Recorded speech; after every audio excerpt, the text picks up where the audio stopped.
YouTube, Okay, sure. then I'll post on Facebook because I don't know what happened. Just a blank. So it should be there. So yeah, as soon as we start, we'll. Okay, it's on YouTube now, I think. Skip that. So yeah, I can see that. I'm looking at this new book. First of all, let me announce what we are doing. So if you are watching this on YouTube, friends, I'm teaching a private Zoom lesson with Yudhi in Indonesia. How do you pronounce Indonesia? Yeah, in Chinese. Indonesia, yes, Indonesia. Indonesia. Indonesia. We have time difference. So it's midnight there almost. Nice, yes. Thank Judy for your um, dedication to this. And let me just check. Forward to. I think I'm blocking my table. Let me figure out this part quickly. Let me just close that. Okay, so today we're going to study the Fu Baoshi style landscape painting, and we have two masters. One is the original Fu Baoshi. I got a big book here. I can show you. Original Fu Baoshi. He lived in the 50s, 40s, became famous in the 1940s in the Republic China. And then after the revolution, he became national icon, I think. And he died in the before the Cultural Revolution, I think it's 1964. So, and he had some, the first exhibition a few years ago in the States. This book is an old book I bought from an antique store. It's a rare book. I should publish it, maybe share with you sometime. This is an English book published by Beijing publisher in maybe, I don't know what year is this, pretty early, I think.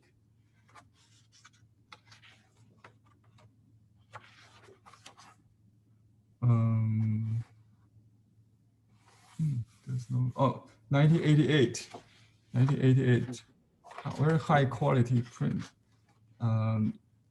Maybe it's for export, for foreign countries. It's like a English only book. Okay. Anyway, his painting is revolutionized in terms of the landscape painting. We learned the dynasties, but he's an art historian to begin with, and a seal engraving artist. His name Baoshi means embracing stone. It's maybe from his hobby as a seal engraving artist in his early time. He invented this kind of cun or textured brick called split brush technique, with his named after him. There are only two artists had the techniques labeled after their surname. Mi Dot is one, and the Baoshi Cun, Baoshi strokes, Baoshi split brush strokes is another. So split brush is the characteristic.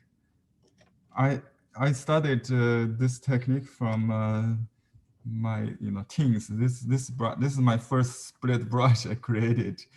It's made of 3 cheap brushes.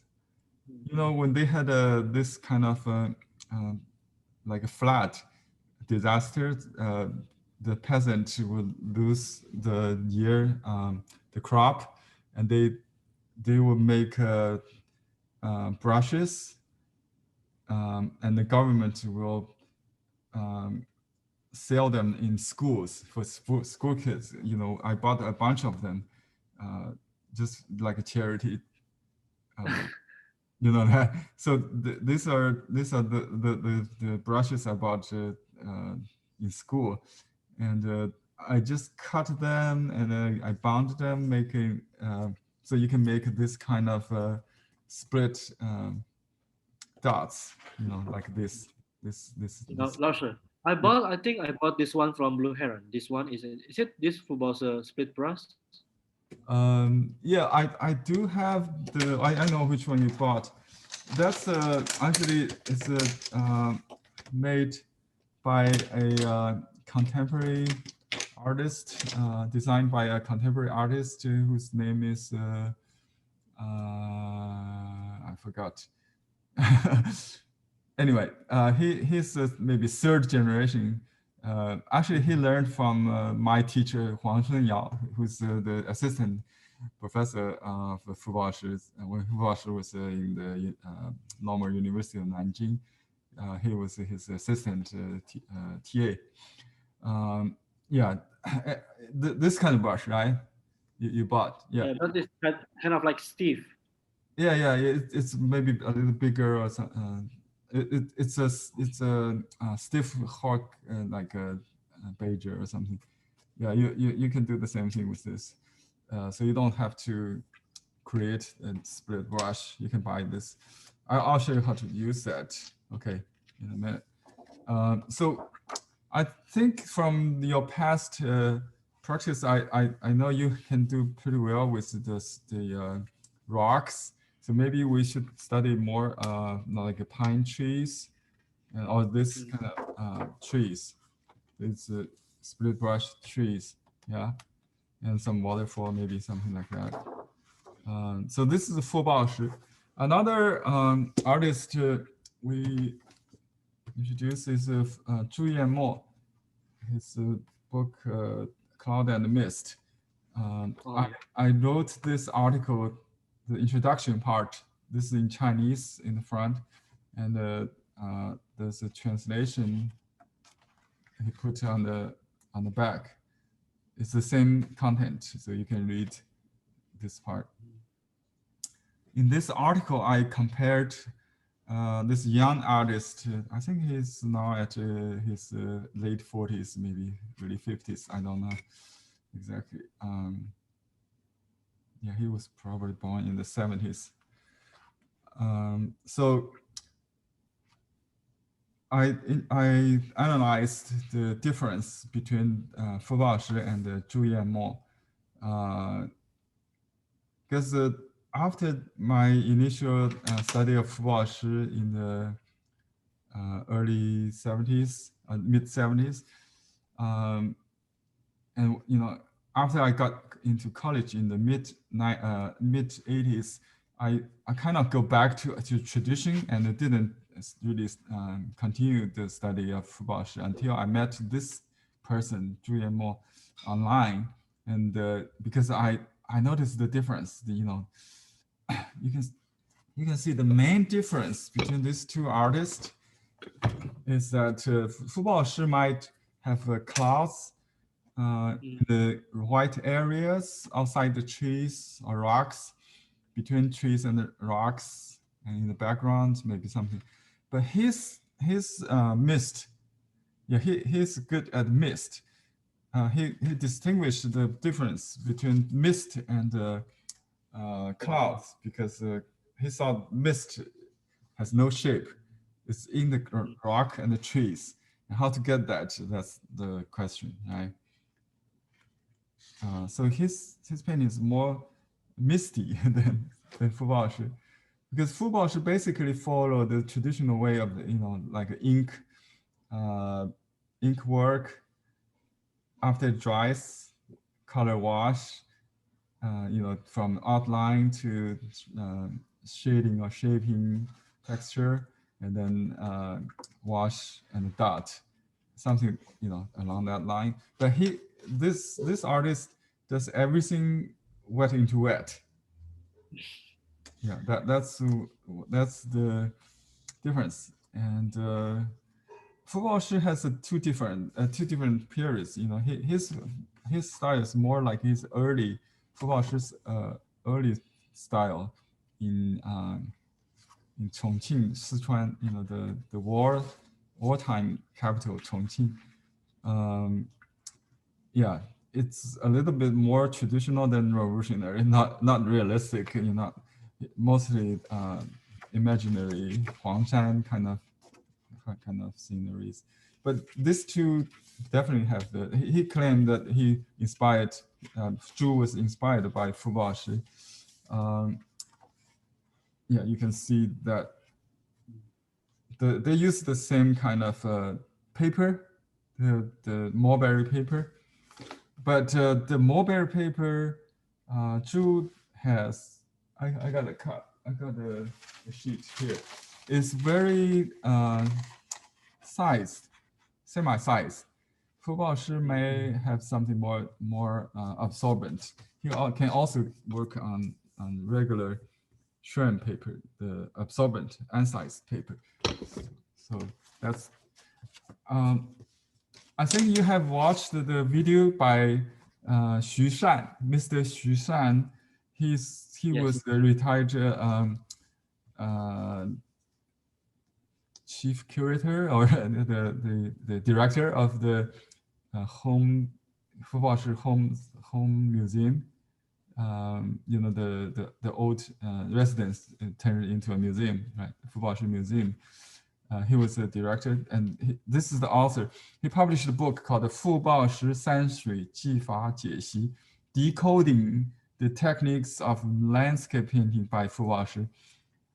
This is in the series of master's technique decoding series. Anyway, so I met this person. I bought this book actually many years ago, but I didn't realize the same person I met in the museum. And he showed us how to use the split brush. Actually, he said, according to his book, also, it's the way you use the brush. I'll show you. Not necessarily, you know, the shape of the brush would do that. It's the way of the brush. Something you need to know is that Fu Baoshi don't really show people how to paint. But Xu Shan was one of the lucky boy. I know another person who was in the same crowd. Fu Baoshi did a demo for some young artist group in a how is it, club. And he painted a pine tree.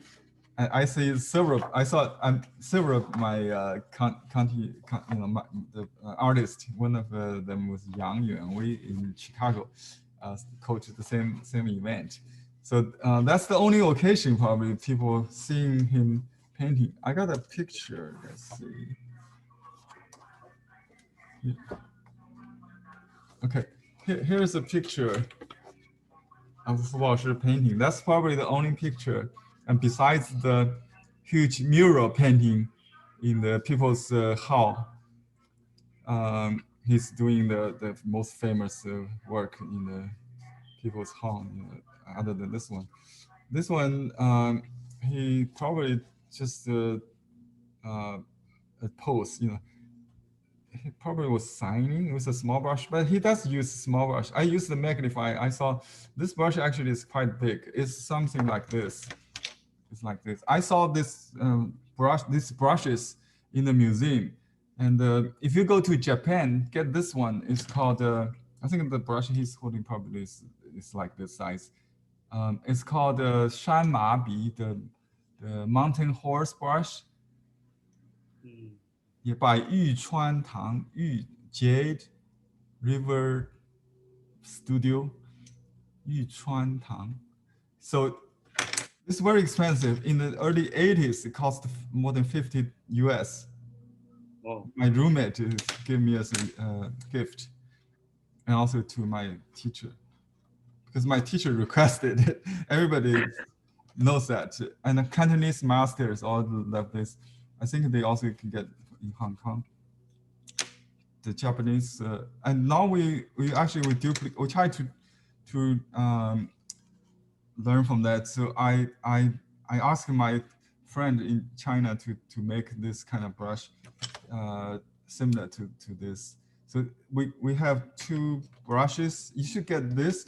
Actually, this set is better than the split brush. The split brush only used for dotting the trees, not good for all all functional. This tool is called Fu Baoshi landscape brush. We try uh, to make this easy to split and also to create bristle strokes. Anyway, that's for the Fu Baoshi brush. And that the paper he uses this mulberry paper. I got this one from Julian Mo himself. So his version is a little more texture with the stringing fibers, more stringing fiber. You can see that, right? Yeah, I also have that one, I think. Yeah, you have this one. Good. Yeah, my version is less stringing, so we can just use his paper for now. And let me get some ink so we can test it. So I got some leftover ink. Let me see if we just use this or to grind a little bit. We can just add a little water. Grind a little bit. You can get some ink. Grinding ink is the best still, but you can use bottled ink. Maybe not overnight ink though, because the ink overnight, when you remat it, it tends to stay, so it will not create the same flow. But sometimes, if you like, you can use them if you know your ink, because it will create a hard edge, like a pastel effect. I call it. The little particles will stay because they separate from the glue. So we need to make it really dark, and then we dilute it. Also, you can use for Julian Mo style, you can use semi-sized or sized paper even. I think he doesn't use that. Anyway, he used only the two kinds of paper. I thought this one and also the hemp paper. I thought he occasionally used in How the do you spell in Chinese the hand pepper also? I try ma to find it. ma ma, just the word ma. Ma means hemp, right? Ma. Sometimes it comes with the just this simplified, and actually in yeah, you can have the grass on top also. Ma marge. You can have some blotting paper in hand if you might need.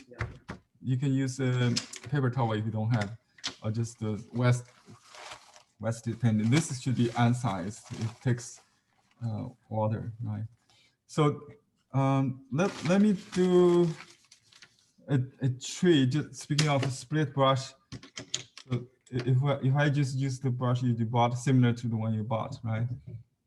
So I wet the brush with water, and here's the tip. He used a piece of raw canvas. I don't know if you can find it in art stores. Usually they don't sell this raw one, not primed. He bought from Australia on a trip, I think. Yeah, but that was the time I met him in Shanghai. He bought this. Just got from Australia. Maybe before he didn't have it. He used this as a blending area, and he also used something.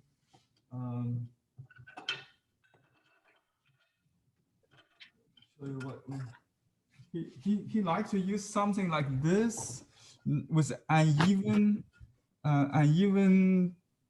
bottom, just like a plate under a pot, something like that, like you hold the moisture. So it has this kind of surface. It's kind of dirty. Let me clean it a little bit.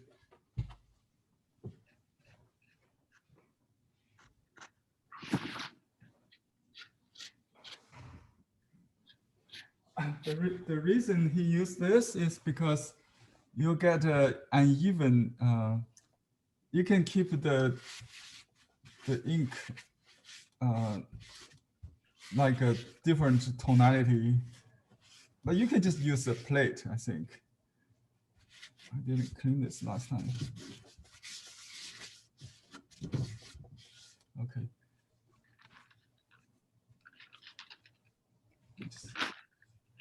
Okay, you just use a plate. But somehow he, because the unevenness, this might, if you use a dish, the ink runs together more easily. You know what I mean? Because you touch a little ink, and you dilute it, and you you soak the brush first also with water. Okay, see, let me take my image of this. Oh, you can see everything, right? Okay. What's your question again? Do you soak the brush first to wet the brush? Yeah, I wet the brush. I got water first, and then I touch a little. So this is the area I split the brush. I cannot kind of shape it. You can smack it, and then you twist a little bit. You'll get this shape, right? But in the beginning, you don't want to use dry brush. Maybe you need to start with, let's see, water here. And you can load some part of the brush with light ink and some part of the brush with dark ink. Okay, so it's already have different tonalities on it. And you try to keep in mind, if you don't know, you will know this. And just kind of smack down, boom, boom, like that. And so at the moment you touch the paper, you go, like all the way to the bottom, and then kind of you may twist. So it will become split more, right? And then you do the art, the edges.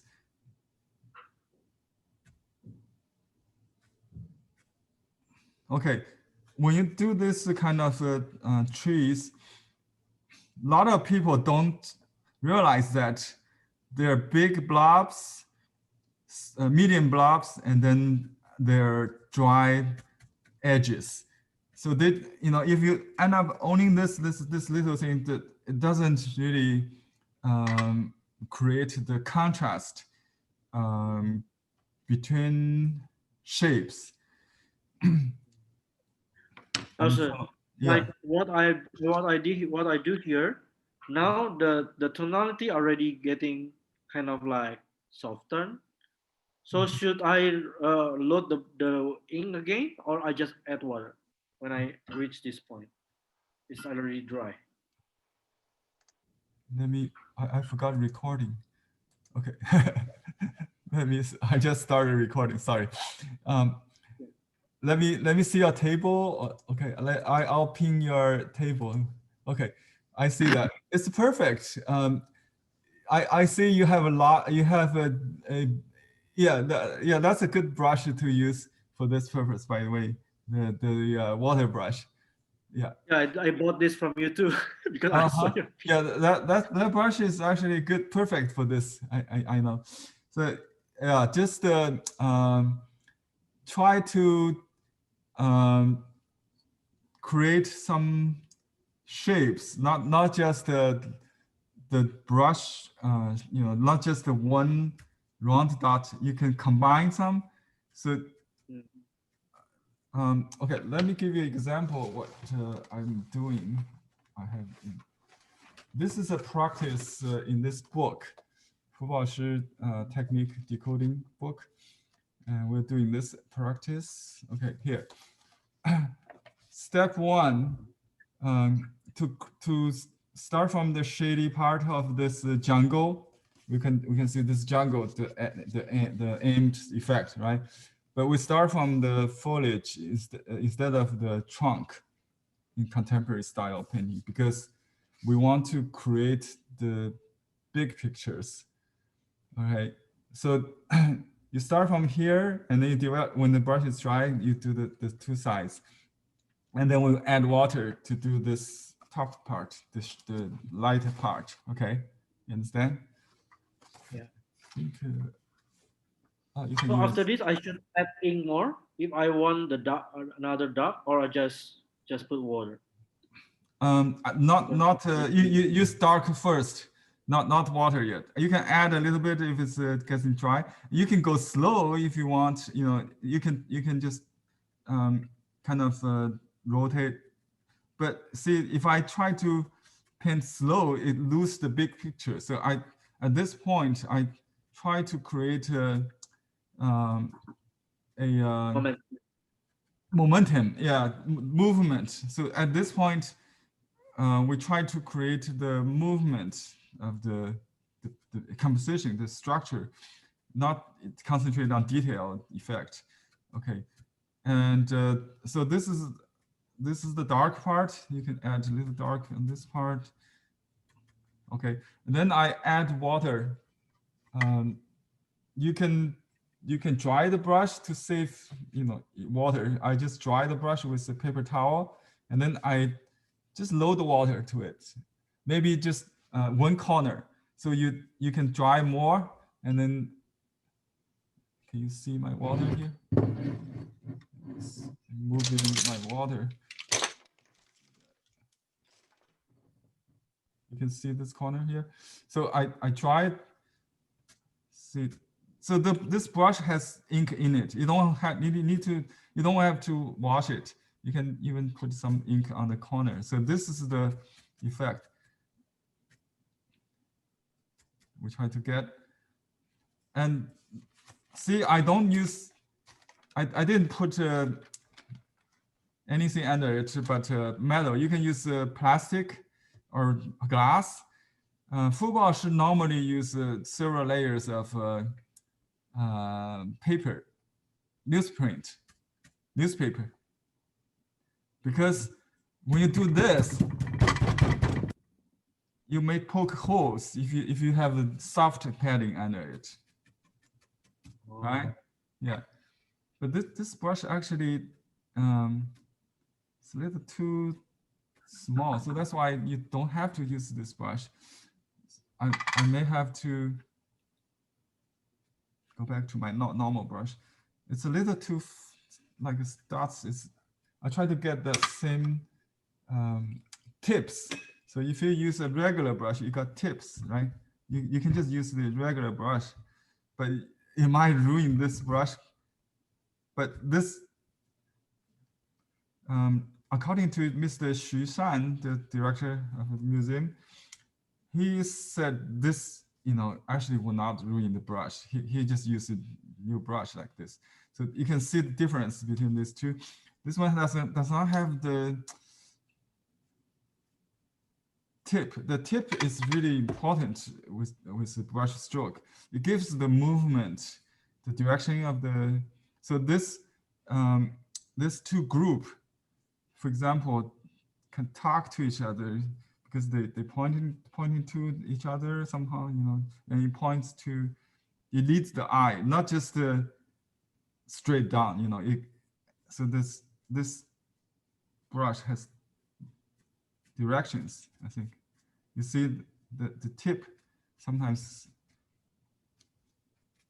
gives the more the movement. This brush is, you have probably painted a little wetter to get this effect. Anyway, forgot about this brush.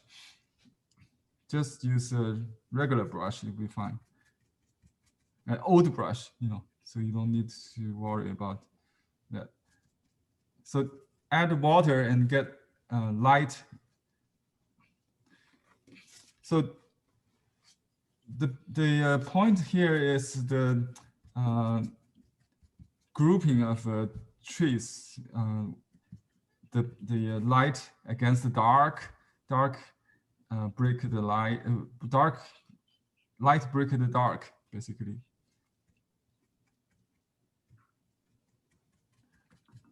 Okay. And for Zhu, he would use this kind of stroke to create the channels for the water to travel. So he may not use light ink. He just use basically dark and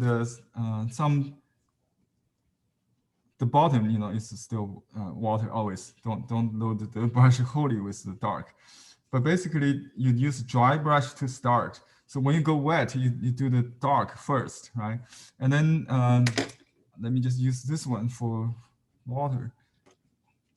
I use a cleaner brush. Just water. So the light is created with water, and the water is more than you might imagine. He will put lots of water on some spot, like the light part, because you want to keep the paper from ink. So you put water around the ink, because this paper has this characteristic. I think it will not bleed. The water will make it the dry stroke lighter. Yeah, that's what it does. And for this part, it tends to be dead. So this is very important to keep the little pockets of white. And Fu Baoshi might use iron or blotting paper to start to, if he likes some effect, he will blot it and iron it, keep it. If it's too blurred, if he lost a spot, like if he got like a dead black too much, he might just poke a hole, and then later he asked the mounting master to make a patch, and then keep working on that. After backing, he will work on that piece to do the washes, something like that. That's in this book. He mentioned that. I think in the interview, right? In the interview online, he told us this kind of story. Am I doing this okay now? Can I still following you? Yeah. Just keep those little white pockets, right? Yeah.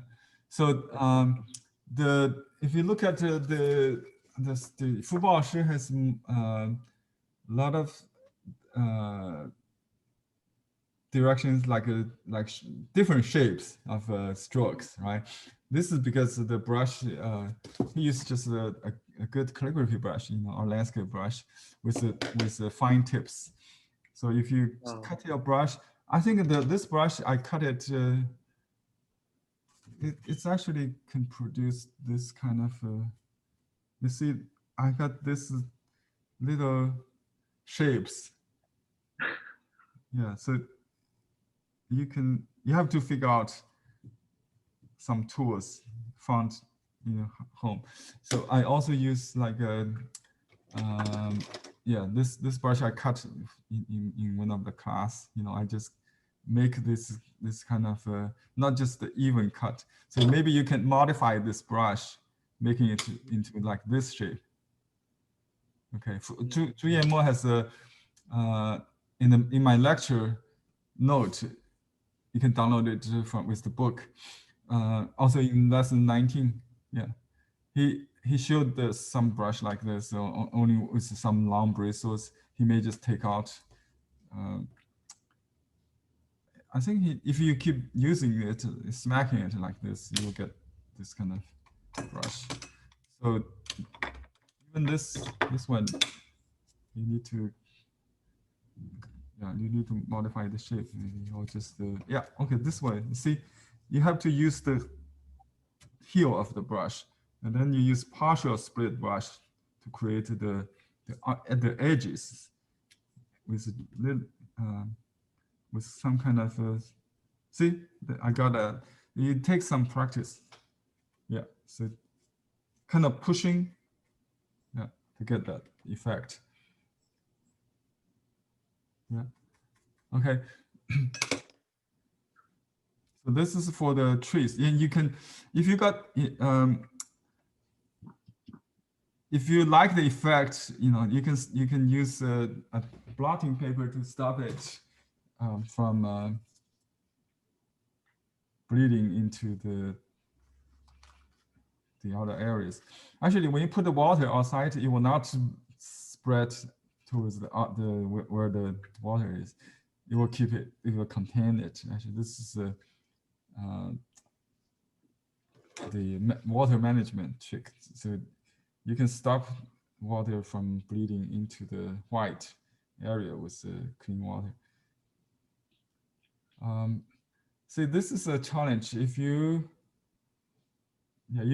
move the paper, you have to clean this table. Anyway, let me just put it away.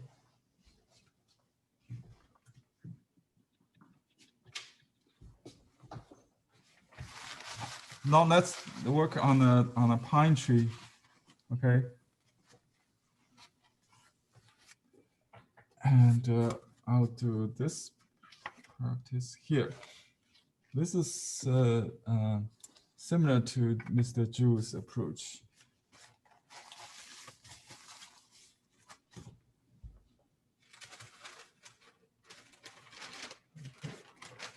Seems it's better to work with a small, so maybe we just cut into half. So we can do more.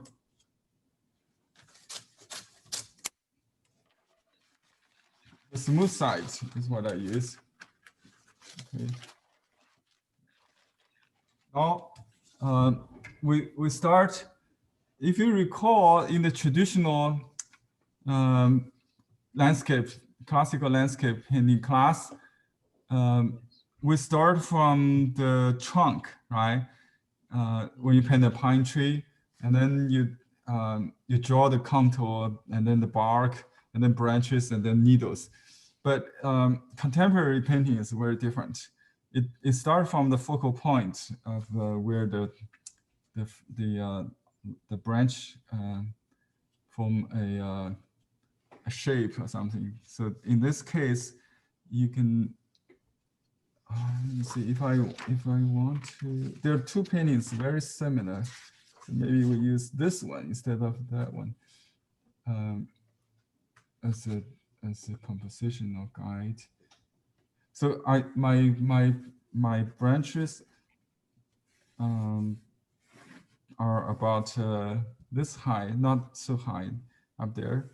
And I created a stage for the waterfall on the lower, on the upper left side. So I paint like a corner of this part. So if you divide the paper into, it will be diagonal, something like that, and then a little bit up on this corner. So it's like that. So my tree is right here. So at this point, I don't have to look at my brush. I just paint the composition. the composition of this painting, the structure and the shi means structural tendency. So I didn't really look at my painting. I look at the sample painting here, and then when the brushes gets dry, just keep doing the a suggestion of twigs, and doesn't matter, twigs and needles, but the shape of the tree, and try to make. Okay, now I use the bottom of the heel of the brush to create the dense part, and try to shape the. Here's a very important concept called qi yan.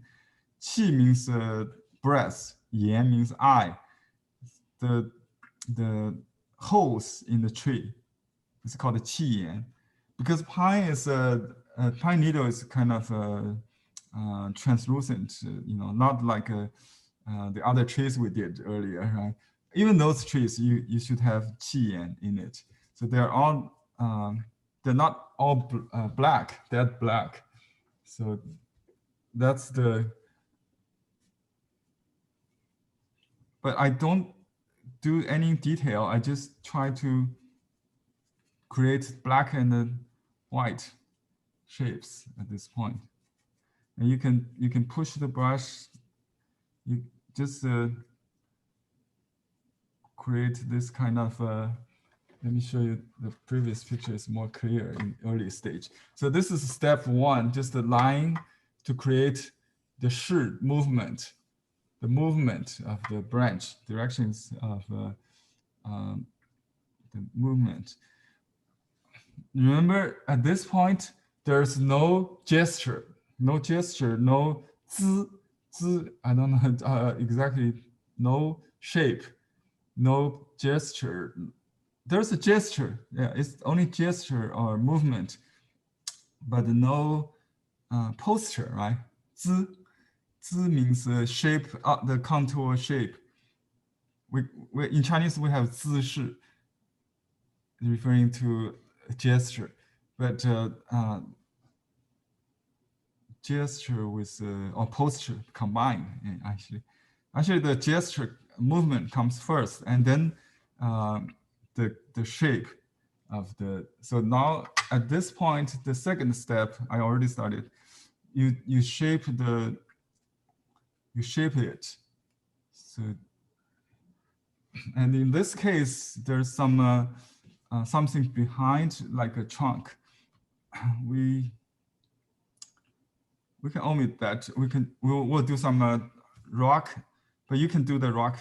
It's the same idea. When you do the tree, you do it almost like a rock. You can see on this corner here. That means the tree outline and the bark is done in one step. You don't have to really identify the outline of the tree or the bark. In this case, just some light ink. It's just a suggestion. Yes. Also, so after this, I don't know. I create this. I don't know whether this is enough for the movement. Should I just continue to the? Yeah, just if you follow this composition, there are two branches. One is longer, sticking out, and then when it's shorter, and yeah, you got that. The lower one could be a little more longer, yeah, towards the right. So the movement is almost 2/3 of it. So yours is smaller. You can extend that to the left. You're about half, right? So in this composition, you get into almost this, yeah, it's 3/4 at least, almost 1/5, all the way to the corner. So I should do that also. We can extend this to, but you don't have to copy exactly. So that's another thing, you know, you can always modify it. Like this also? I try to copy this composition here. If you look at this composition, and because it's a strong contrast between this tree block, so almost all dark on this corner, filled with thick and dense. So just keep working on this. I'm using a small. It's similar to the mustard brush, yeah, the shape. Like this one was sold out. It's a landscape brush with the same design a few years ago. So I reordered it. I named it as the mustard brush. You can get from our store if you like. And you know, now I start to worry about the outer shape, the crown. You can start. You still have to do the shape, the block, the large shape first. So you're not here yet. I will wait for you if you like. But Yeah. we need to work fast because when everything gets dry, it's dead. You need to work as fast as you can. But I think a fast movement is very important at this point. Fast brush work. Yeah. So you can add water occasionally to break the ink. So, and then just dark ink and clean water just between the two. So if it's all dry, it's kind of boring, right? So I break the ink already with water, and I will use more water later. And even when you, because I'm not using the large brush, has both water and the ink at different parts of the bristle. Now I kind of control it with the, yeah. So look at the whole effects. Just try to create a interesting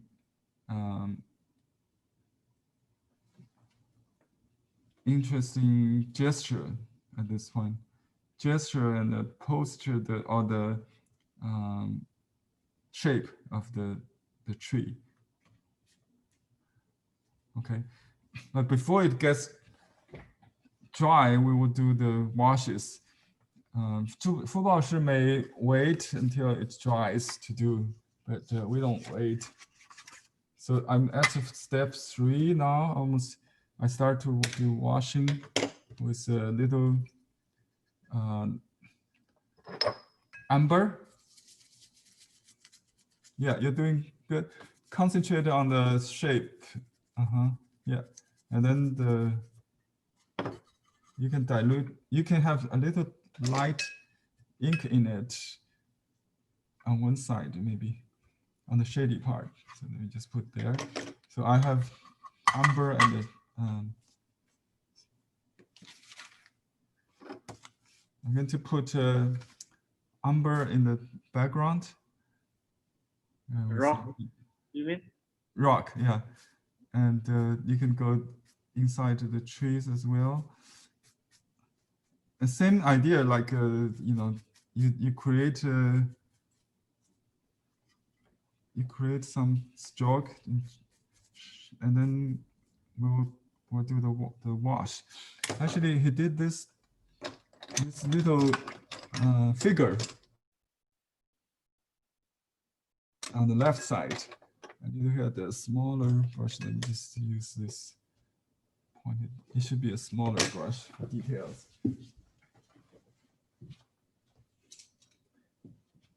So you can use a small visual brush or a small landscape. Small, yes, just a pointed brush. Any small brush will do. And I use a little amber for the figure. Let me zoom in if you want to see this.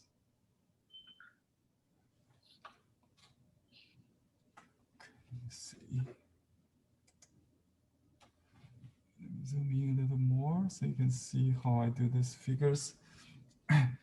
the two figures on the left corner, you can see in this finished painting here. Let me put it here. Take a look at this. You see it here? Yeah, that's what I'm doing. Yeah. Let me just put it. I think it should be fine. We put a paper under it so I don't stain. You can see my figures. So I use a little umber to draw this face and with a neck, and I thought another one just concerned with one taller, one lower on this side. And then before it gets dry, I use dark ink to draw the hair, break ink, and it's a little hair, and just with a little, you have to use a very sharp point, and the eye, and I think there's no nose, just the eyebrow and the eye, just a little suggestion. You probably do better, I think. So this is another person looking long beard, maybe a little mustache beard. Okay. So just a suggestion of that, and then you use this brush to outline the neck color and the sleeve. This is dark, and then we use lighter ink to do the garment. Okay, and some belt kind of thing. Okay, let me light the ink. And this line should be very even. Thin. Yeah. Oh, even. It's called 高古油丝, like a silkworm, silk, yeah, 生产吐司, like a silk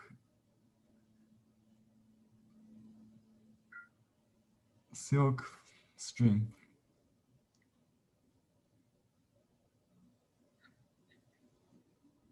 Oops, that's too far.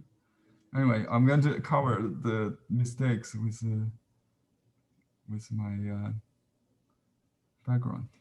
So this is almost like the Li Taibai, the Liang Kai's Taibai poet, Li Po portrait. You can have a little brown suggest the hand, but not necessarily. Okay, so basically, I try to save a little white. That's why I do this, and then we just paint around it with the brown. This is too much brown. Actually, you should mute it with the light ink. Just paint around the figure and save the white. Save the white. You don't have to worry about cast shadow in Chinese painting. Okay, then I extend that. Let me just use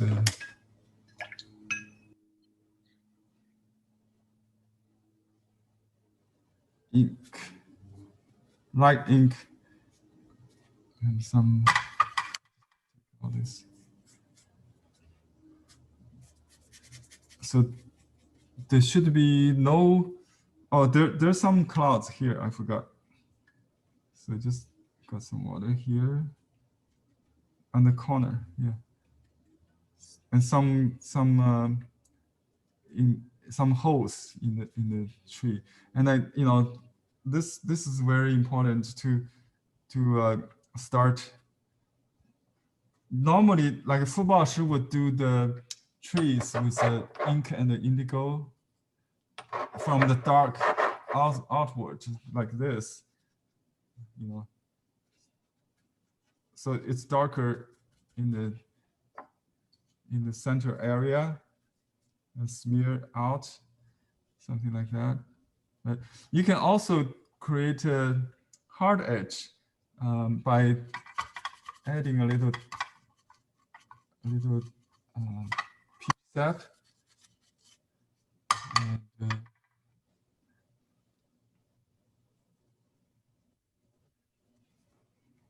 so it's darker outside and lighter inside.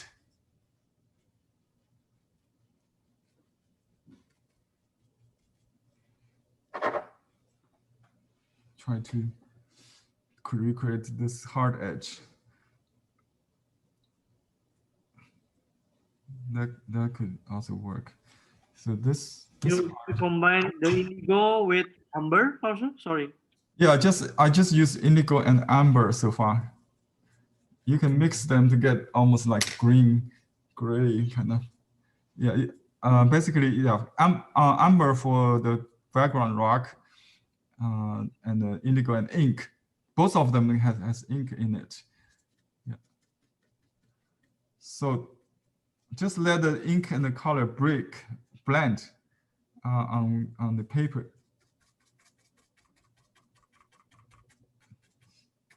Yeah, and you can make it more misty by adding more water to it, like we did earlier. So just use a clean brush with, but be careful with the figure area. So if we want, I think this area probably is the area I put water. I put water here on the. Oh, I cannot see it. Sorry. Yeah, so I put clean water in this area, and then the water will kind of create a. And I also put water in this hole here. No, First I water. cannot see I cannot see you in my screen. Okay, let me Sorry. out. Yeah, I put water on top here, and I also put water here. Here to reserve this hole, and then the water kind of create a beam. You can do this. You can lead the water like a beam in just make some strokes, and this water almost like a shining through it, like a light shining through it later.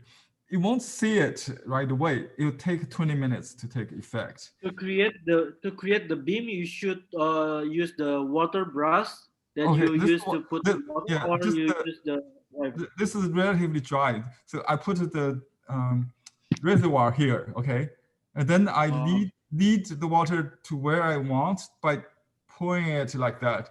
So you create a channel to lead the water, provided that this area is drier.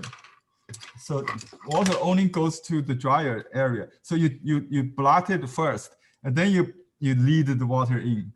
If the water it's more here, the water won't come in.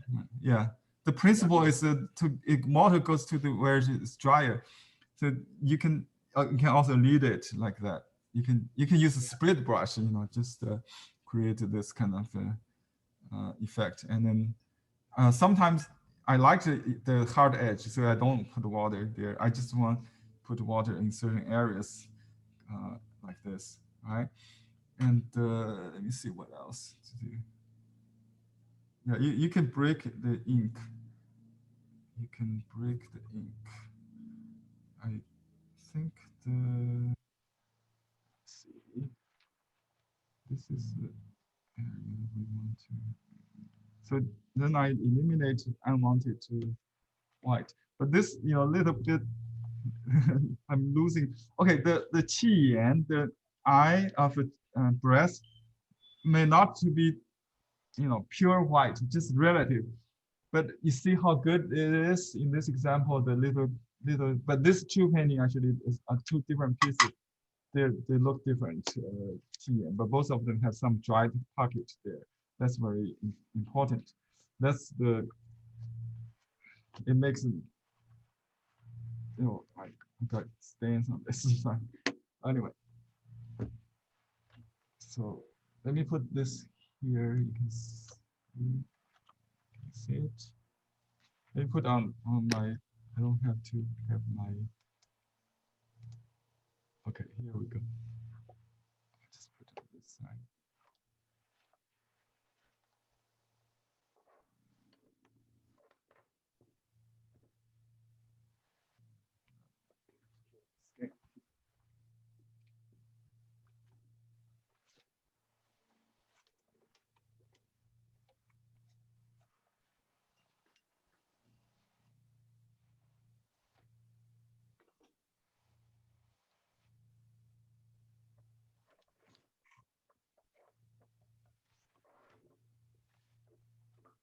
Okay, this one, yeah, you can see on this side.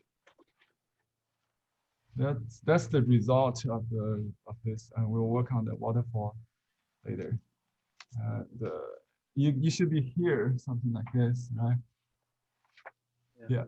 So your tree, let me see, the shape of the tree is a little bit too defined. So you want to you want to take the right side all the way off the frame.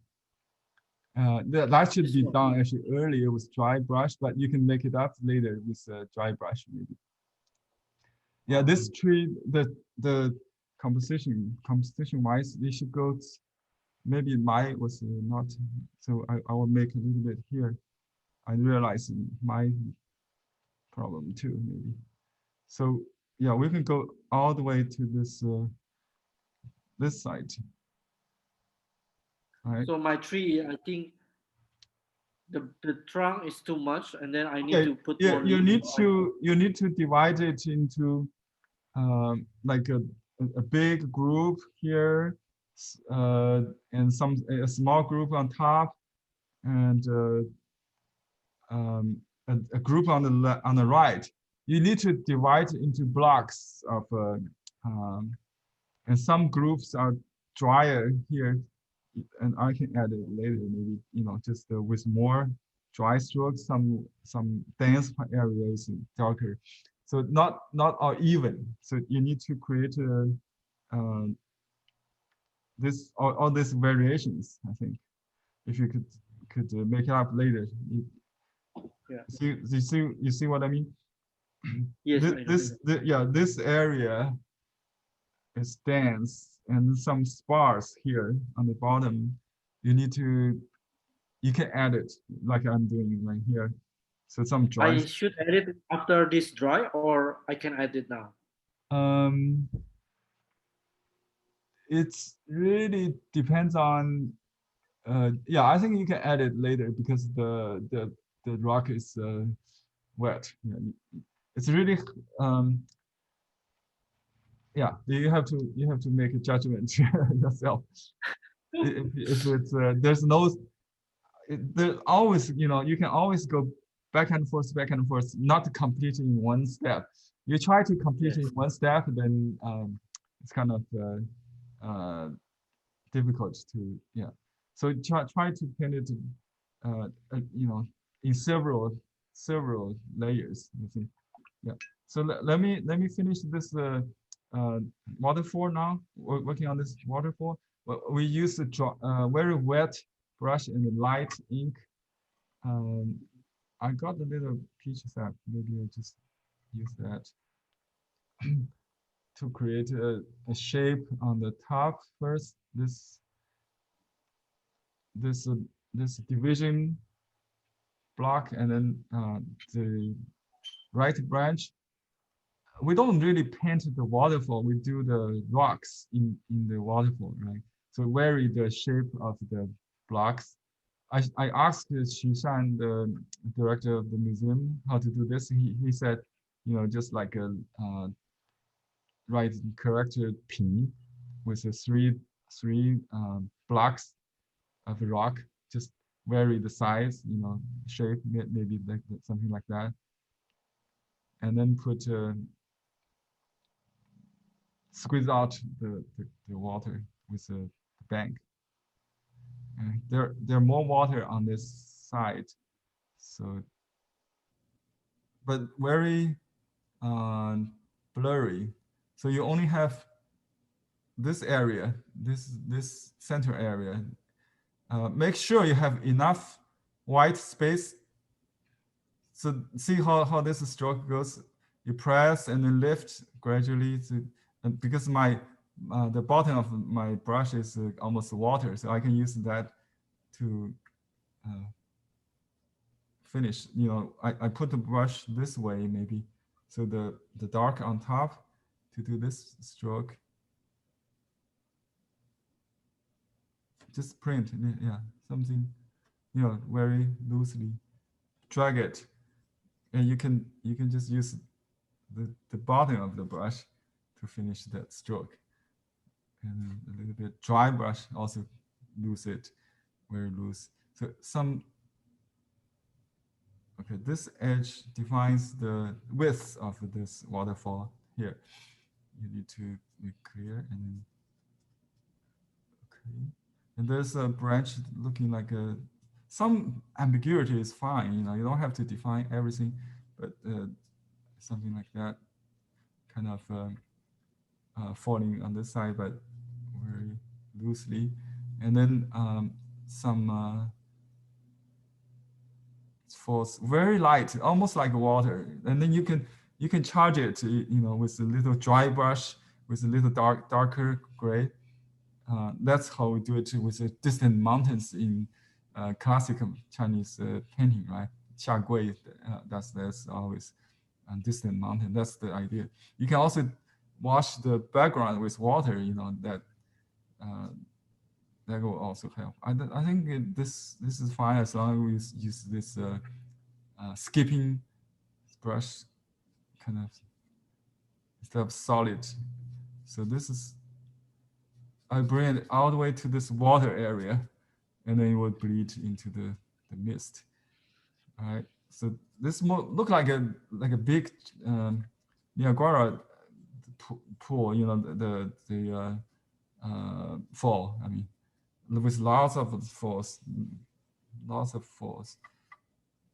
Maybe Indonesia has this kind of waterfall. Yeah, a lot. Yeah. Okay. So one long line, and then normally there's a little darker one on top. Just to put a little hint there. And this one is the focal point. You can repeat it with a dry brush on top of this to enhance the contrast there. So we don't really do the water. The more you do the water, the more likely you will mess up. So don't do much.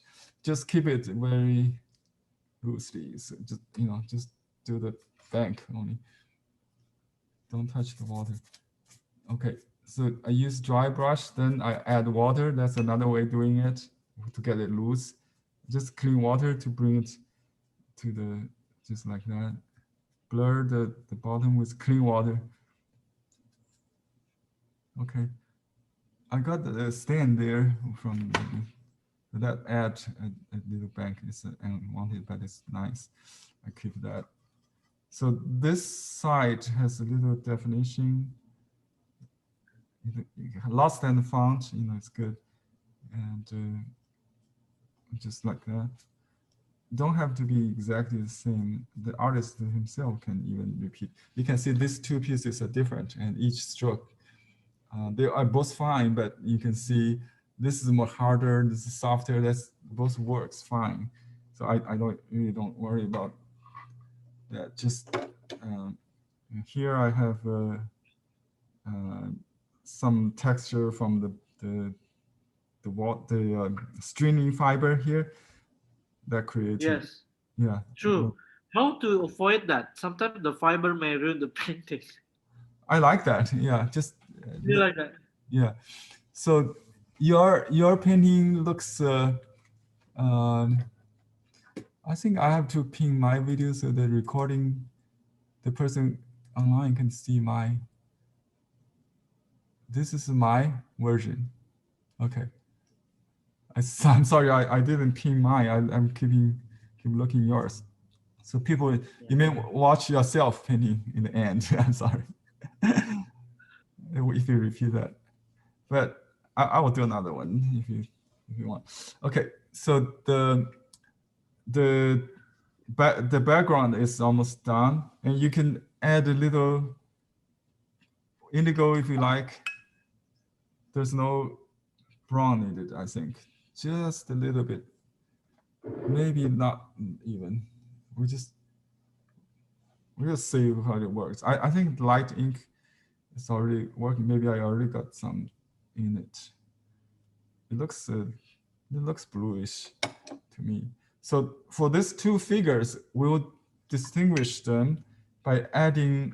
We got basically blue, red. I call this maybe yellow. You know, the brown umber is considered more yellow, right? And then we need a little red, which is with a little bit pink. You can use any pink. I just got here some kind of leftover from the flower painting class, so I just use that. Dilute it very light, and then just do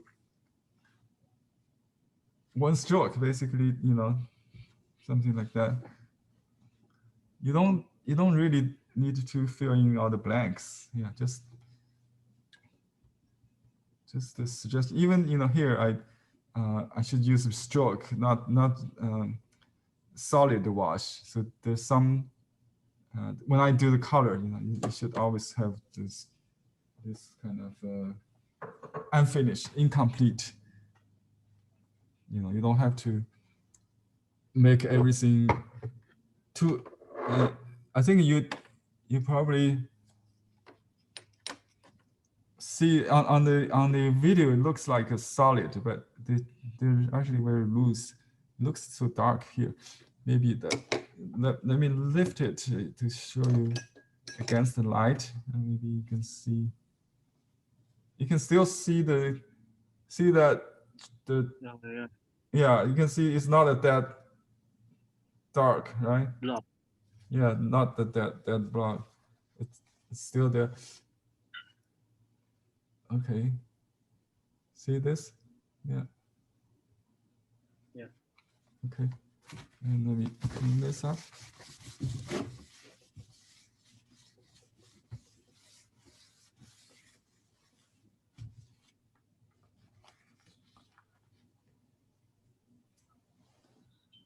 Okay. I can use a little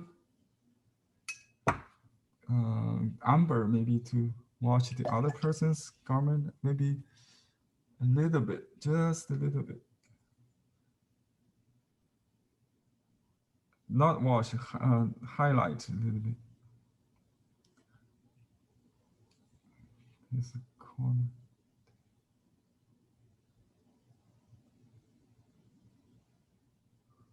Put a little shadow, maybe something like that.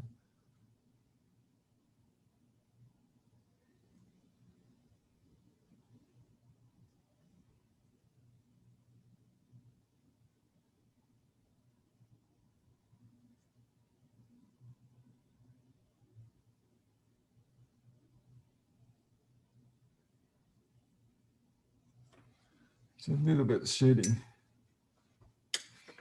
Okay. I think the color is a little bit too strong on this side. I need to mute it. So you can use some indigo and ink to mute this. So just add to gray it down, or you can just use light ink.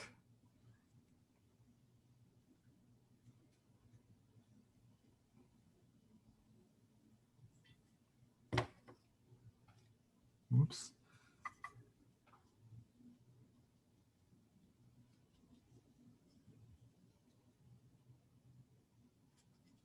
My brush may be too small.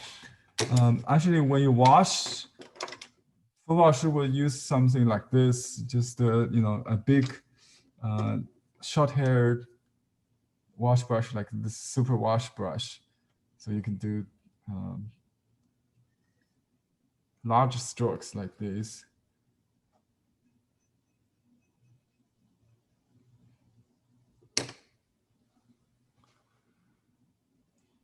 Okay, now I just to unify this area maybe a little bit more with a little very light indigo with a little ink muted, just to give it a atmosphere of blue.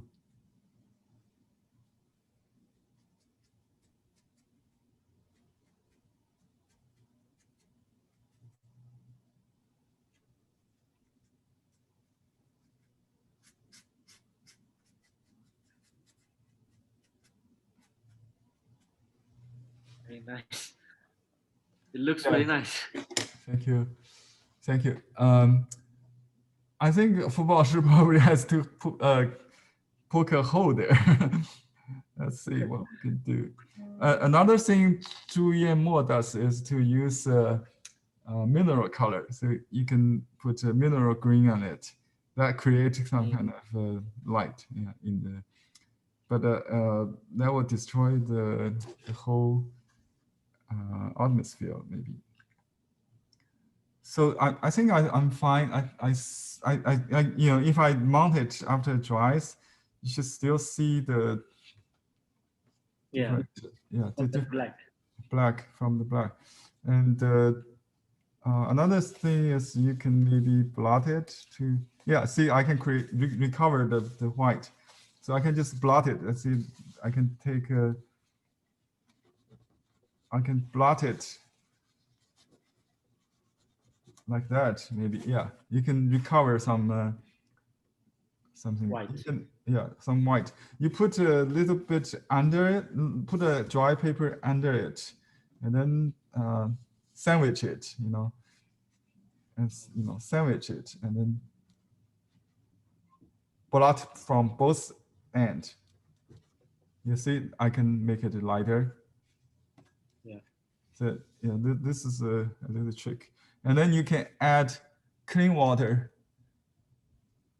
to make it juicy again. So it will not look like it, different from surrounding area. So that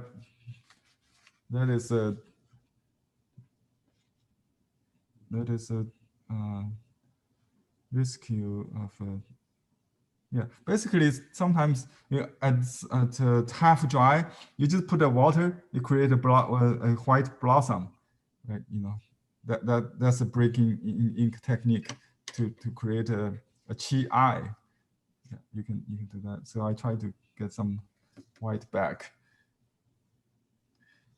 but don't try too hard. You might make the paper fuzzy. That's don't, when you see little tech, like a little this kind of thing, what they call lum, right? Something you should stop. Yeah. Let me see yours. So you already finished this one? Let me see. Yeah, but I think now after I see you complete the painting, so I get the bigger picture, so I can do the composition better perhaps next time. Yeah. You learn from mistakes. It's good to have mistakes. So you can always. So this example from Fu Baoshi book that I bought, also, or this is the Julian Mo? This book is by Xu San. It's a Chinese book. Not I don't, I think it doesn't make sense for English readers, unfortunately. I can teach a class, do all these practices. So you if you look at lesson 9 and lesson 8, I used some of this, but not systematically. This will take maybe 10 classes to teach. It has a lot of techniques here. So this is the outlined trees, and we did this tree, this bushes. This is a little different than we did. Okay, we did this practice, right, in the beginning for the split brush Yeah. trees. We didn't add the trunks. Let me go back to that. Add the trunk. This has to be dry, but Fu Baoshi didn't use so much water. See, I kind of lost the control there. It didn't work for some reason because the ink is too much. I think the dark is too much, so it just become big blob.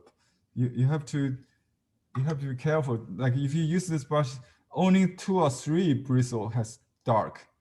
The other should be light. Yeah. If you use the brush, do you think my painting is too the gray, not dark enough? the gray, your No, problem do is you the think gray my not dark. Yeah, if you can always add more. So go light at each step. Don't overdo it. You can always go back to dark. So if you, yeah, that's the problem with this one, because yeah, I loaded too much dark like this. You know, it bleeds too much. But you can see I try to make a point here. In this painting, you see the contrast between here and here, right? This is dry and wet. Yeah. So this is pretty solid. I try to recreate this kind of effect. So we can just make it into a, this is too wet still. So you're in a good painting, you know, you also have this large shapes, not just little things. If you only use dry brush with little texture dots, you won't create a good painting. Because see this example, yeah, and you should always have white in that's probably it, because I don't have white. So if I'm Fu Baoshi, he would do this, and he will mount it. You can use dry mounting, you know, to make a hole. See, you will make it. He will do this, and then you use the same paper to make a patch. So he will just redo this part. Oh. But also he has a lot of unfinished work. So this technique is very risky, very kind of random, you know, not completely controllable. So he may just throw it away. He had a pile of it. So his family never buy toilet paper, according to the story. You know, yeah. So So you add the stem when this painting get dry, or you add the stem while it's still wet?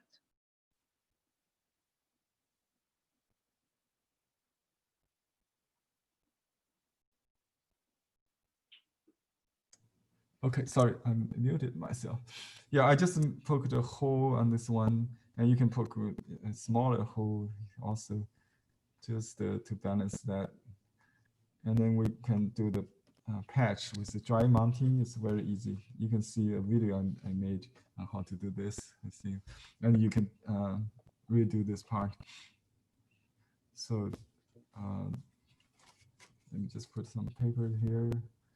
And you can even paint right now with a same paper, and then ask just put a tape, and then the mounting master will help you to patch it. You know, you can do that, but it's complicated, right? Yeah. So anyway, that's in this book actually, this kind of trick. So sometimes his painting is done on raw paper, unsized paper, and then ask someone to mount it. It becomes sized. So he do the washes on the mounted paper. We can do the same thing if you want to see. Anyway, let's do another practice if we have time. Yeah, I think we still have some time. Let me change my water.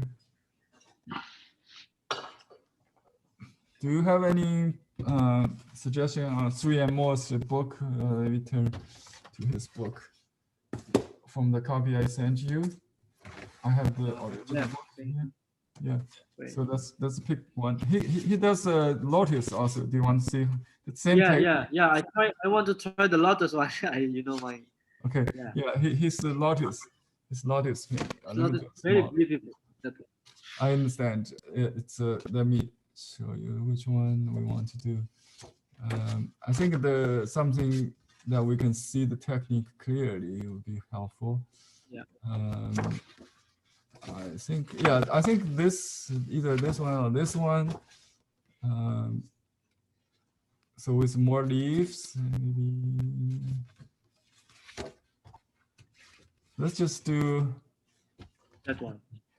This one on the left. Yeah, it can be both sides. It's up to you. Okay. Let's see. So we use a split brush. Okay. Is that now which page, Laura? So I don't miss that. Okay. Which page? Page number? Oh, page number 30, 31. 31. 30 and 31. Yeah. Let me put this. Let me find this here. 30 and 31. Take a while to get to that. 30. Okay, I got it. 30, 31. Yeah, this is number. Actually, this one is not. This is a good one. Number 29 may be a good start. And then we can see. Number 29. Let me see. Let me put on the screen so you can see. The circle one. See this one. I have to turn on the. Let me see what's on. Oops. Browser capture. Web browser.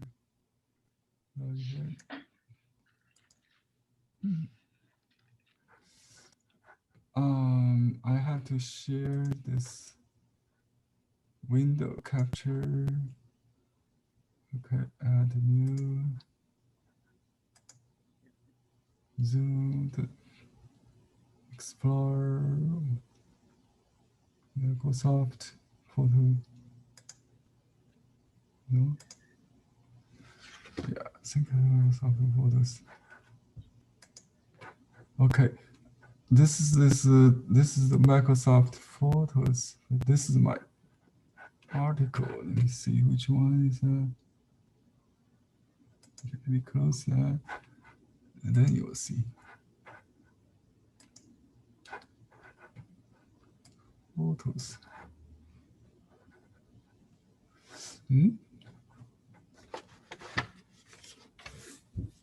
Windows capture.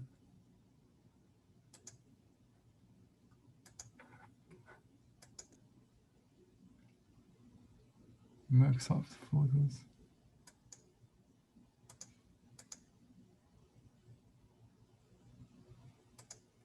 Doesn't come up. Sorry. Okay, okay, I can see from my copy. You can, yeah, just see your copy. I use the book.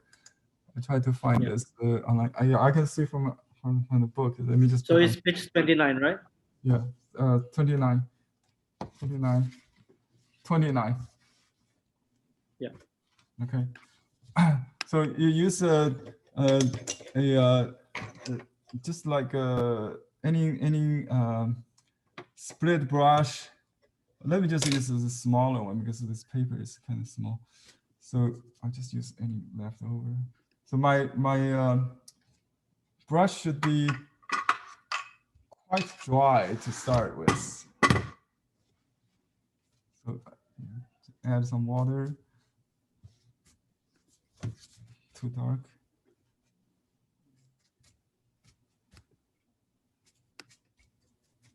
Okay. He will concentrate on the shape of the lotus, right? just like you do the rock, just like you do the rock, and with dry brush, with a lot of skipping in between. That's why you got this kind of stroke. But see, the outer shape quite. See, this is a section of the leaf. It's very clear, almost like you draw with the brush. But see, the blobs here is bothering me. I try to connect them, maybe with some veins. You might draw the vein also at the same time with the dark, and then we will make it. So dark actually comes first and dry, you know, and then we make it misty with lots of water, but not too dry. You should have this kind of structure.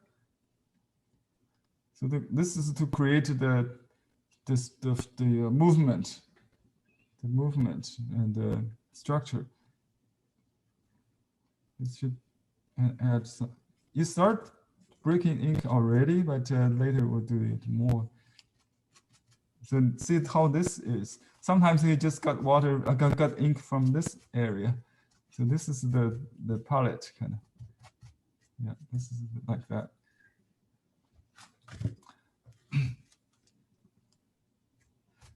And you need to keep some white while you eliminate the unwanted ones. And just make the outer shape kind of with dry brush. It's also work. Some ancient painting looks like that. It's for the autumn leaf, like a withered leaf. So something like that. And you can add the veins later, I think. So next I'm going to just add lots of water, and then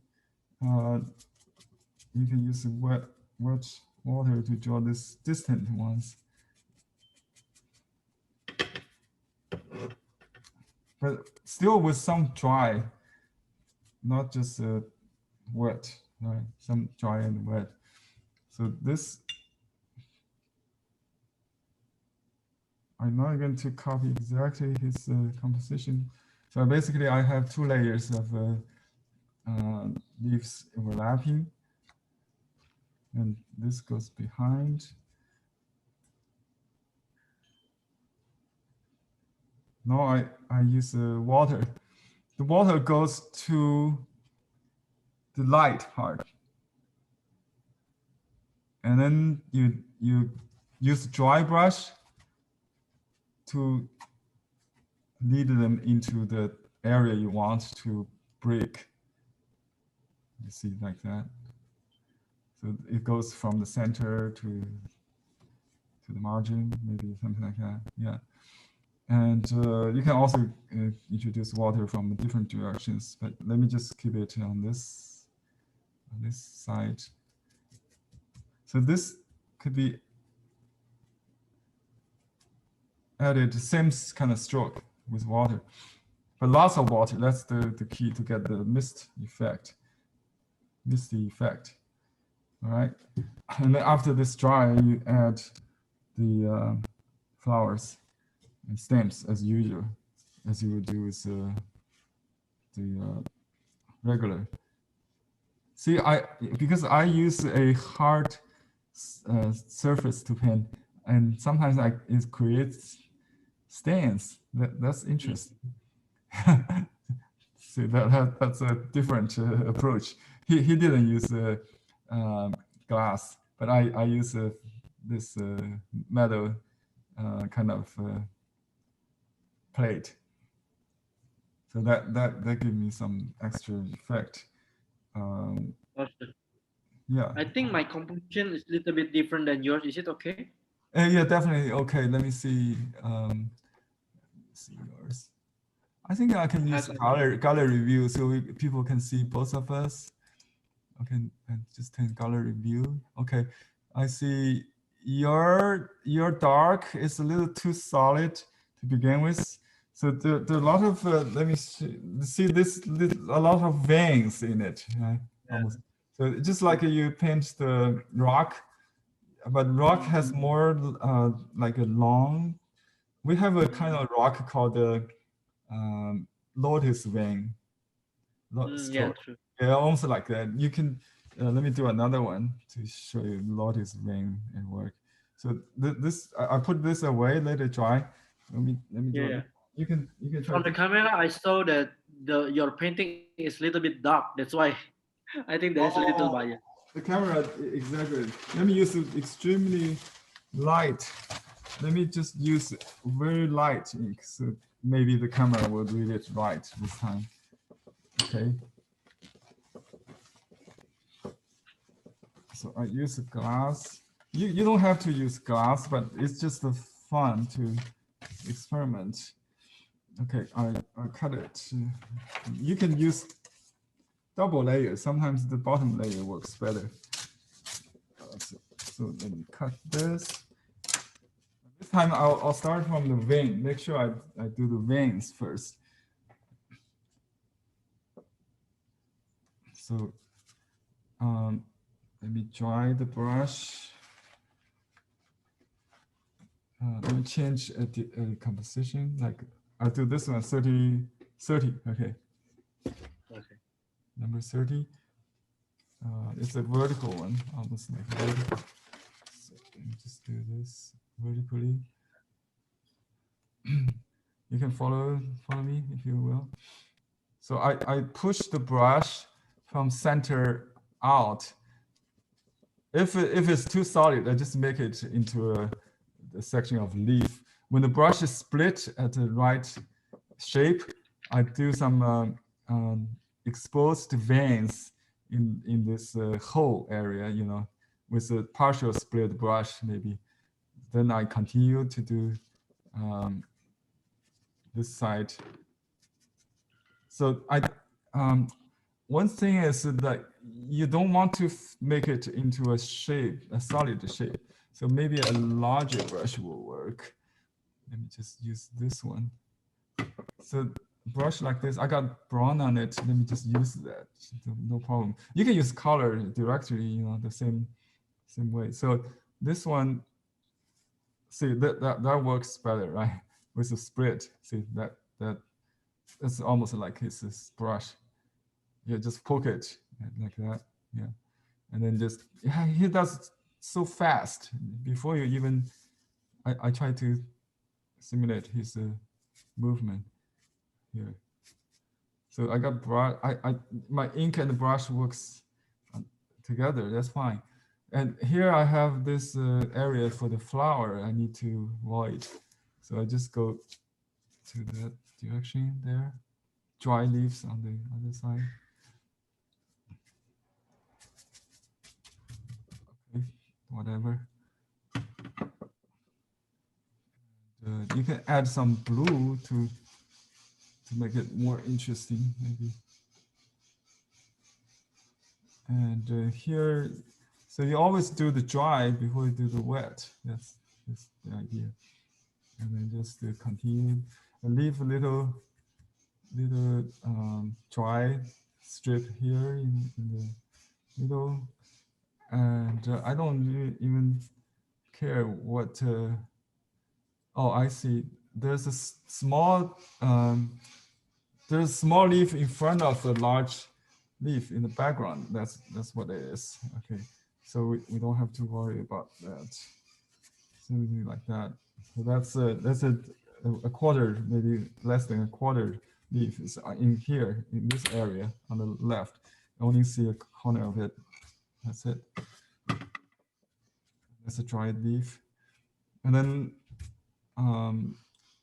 you pour a lot of water on this side, maybe the whole area. You don't have to worry about the flowers.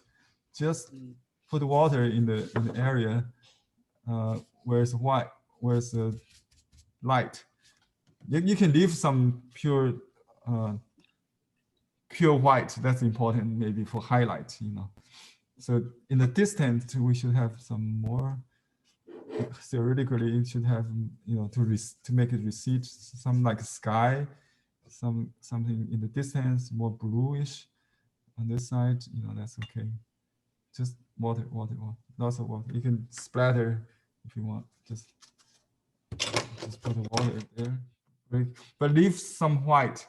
The beauty of this paper is that it will keep the pockets as long as you don't touch it. You don't wet the whole thing. You know. Here we have a almost like a pouring ink effect. Like imagine the storm or something, like the water just pouring into the pool here. They got something like I think he got some water duckweeds. It's suggestion of something like a surface of water here horizontally down the bottom. Wow. Yeah, so yeah, just leave some white spot here and there. You know, just you can combine this a little bit, just like that. Some missed part is okay. Carefree is the key. So I have this area completely dry and have some pockets here completely dry. That balance the wet effect, right? So that's about it. And you can start to do the flowers if you like. This time I need pink, some yellow. We can just do the wash and then we do the outline. I got some leftover color from the last class here, perfect for this. I got some opaque yellow, which is nice to do the center part. I got some grays to it, just grayed it on a little bit. So I dot the Lotus seed, young seed here in this area. Maybe that's a focal point we need to consider. Just you can always enhance it. Just some hint, you know, some yellow in the air, and some yellow here, maybe there, and then we change color to pink. Got some pink, very light pink, and then we outline with darker pink. Yeah, I just put some yellow in it, just to make it a little orange, and you can just paint like boneless style strokes, but yeah, it must be very light, so you can add the veins to it. So it's almost like that, almost like this. And there's some shape here. I just take advantage of that. It's not planned, but it looks like the petals to me. So I just add it, and then just like that, and something like that.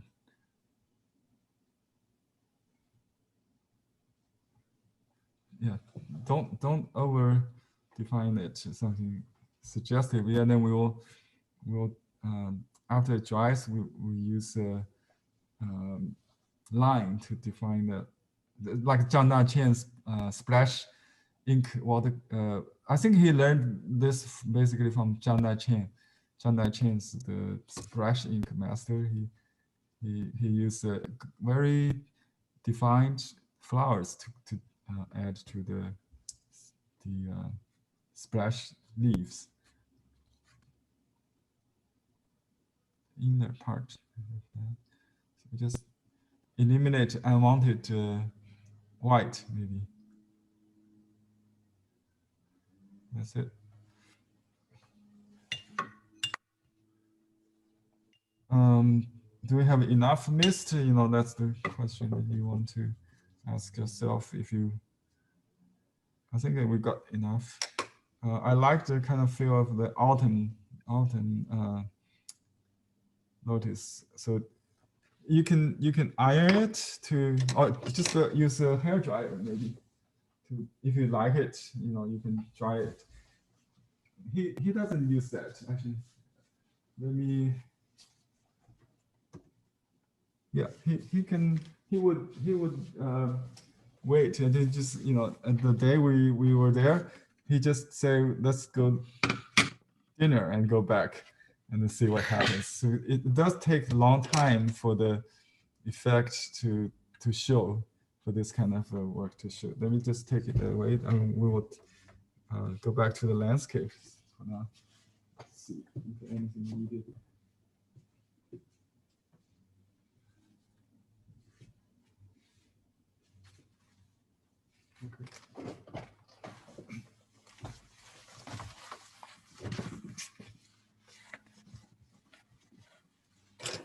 Okay, this is the finished work of this practice we did after this book. I think he didn't say if it's a copy of the original or not, but his work can be confused with the original to the extent that one of the Fu Baoshi stamp by the Chinese post, they used a fake, a painting done by Xu Shan, but someone took out his signature and made it into a Fu Baoshi original. Only he can tell, onto the stamp. So his work is really looks so authentic.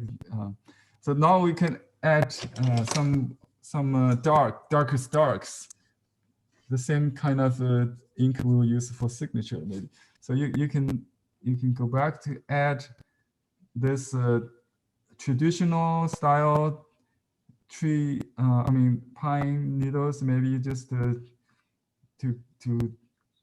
show people that we know how to do this. Just to say, oh, we have learned the tradition.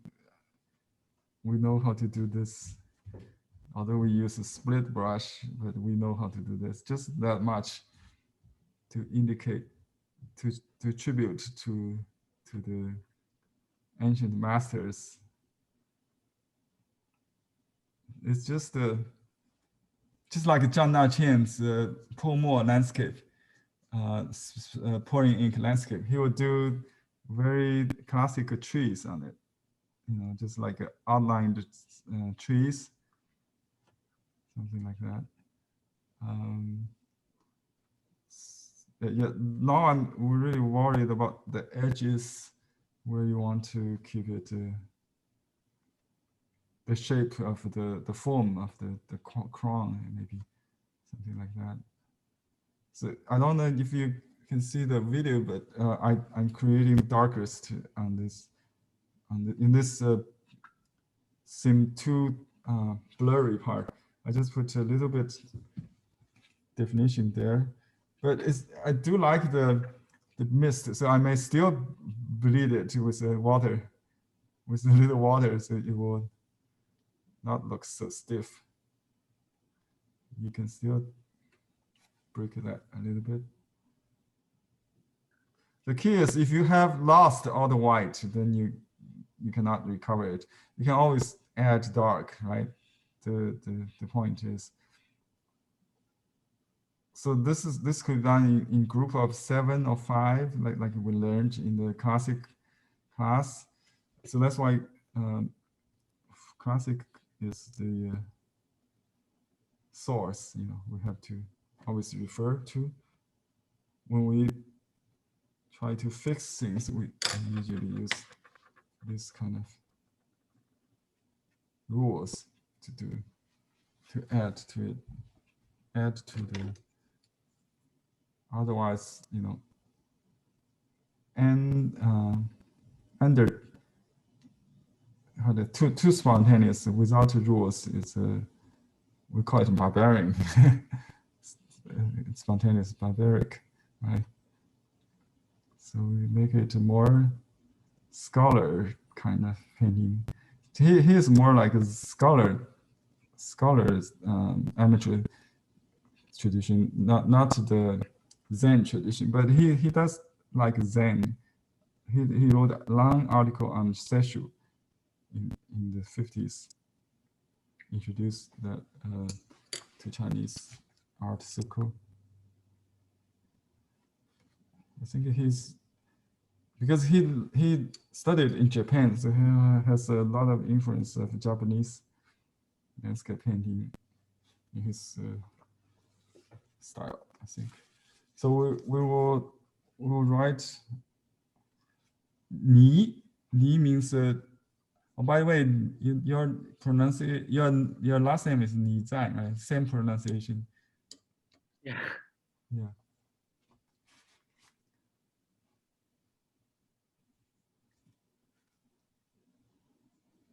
Or you can say Fu Baoshi. Fa means according to using his method. Yeah, that's probably better. Learning his method, learning from Fa, just like a law, you know. Or you can say 报时法 or 法报时. 法报时. Oh, not Pang. 报 means yeah, impress. That's his name. 石 means stone. 法报时. Or you can say 师报时法. Learn. Maybe we should say learn 报时's method. But this could be a verb. 法 means take 报时 as method. You know how to say that in English. It's a verb. 法 itself, it could be a 师法, which means 师法, but you know, learn from 报时. It's method after, maybe method after. That's what it means. 法报时. 松泉图. And you can write the title then. 松泉 or 松铺. Maybe 松铺 is better, but anyway, 泉 means stream. Or 松铺. 图.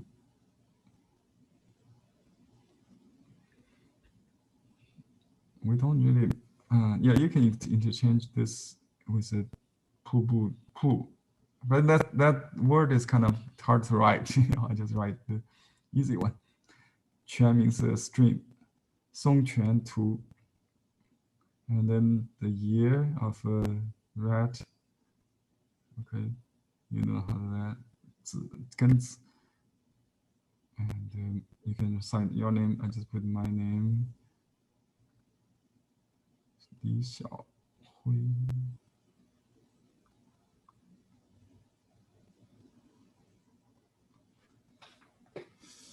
Now, yeah, I just put the seal on the other side of this trunk. It should be fine. You can put more words like painted or something inscribed.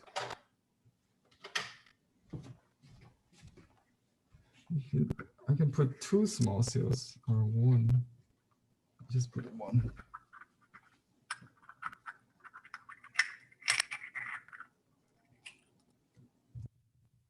Is there any rules for the small seal compared to the regular? The on landscape, you see they use smaller seals because if you use large one, it would destroy the scale.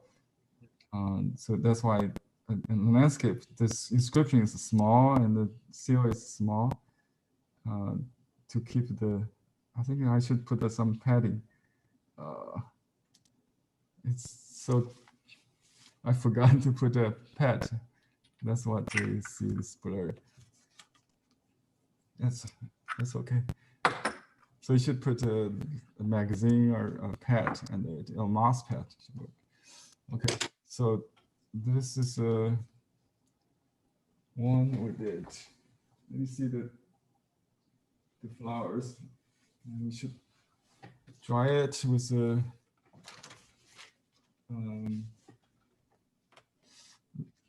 in the Fu Baoshi study book, Mr. Xu Shan mentioned always use iron. I never used that before. Let me try and see if I have iron.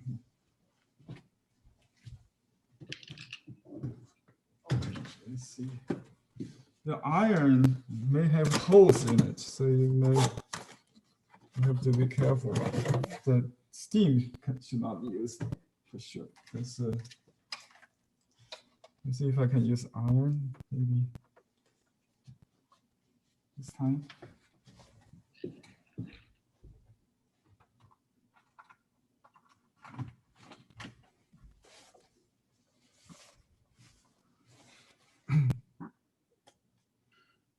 So I'll just iron directly so I can see, if I put the paper on it, I cannot see what's going on.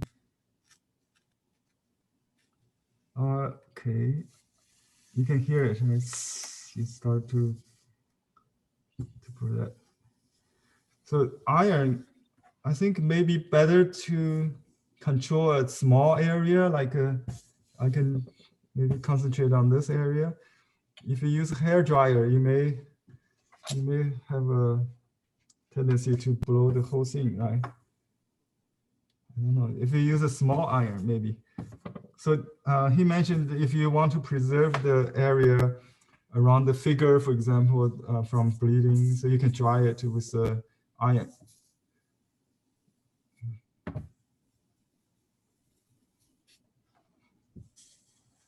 It's not ruining the painting? It's not going to ruin the painting. I use a low temperature cotton, maybe. It's not called silk. I don't know what this, how to say.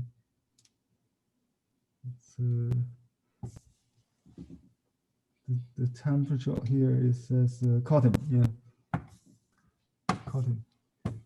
You can use silk if you like. It's not going to ruin. It's almost like a fabric. This